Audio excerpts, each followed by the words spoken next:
सुप्रभातम आजिर पंचांग ओ अमृत वचन। सुप्रभातम्। अद्य दिवसस्य पञ्चाङ्गम्। अद्य श्री श्वेतवराहकल्पस्य वैवस्वतमन्वन्तरः द्वितीयपरार्धः उत्तरायणः ग्रीष्मऋतुः ज्येष्ठमासस्य कृष्णपक्षद्वितीया तिथिः सौरवासरश्च चुकाप्त षड्विंशत्यधिक एकपञ्चाशत्शतं विक्रमसंवत् 81-द्विसहस्रं मे मासस्य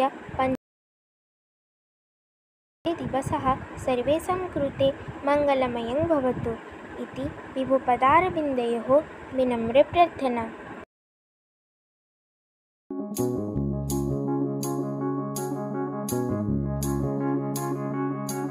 साकार एवं निराकार किपरि जाण जेपरि जल आ बरफ।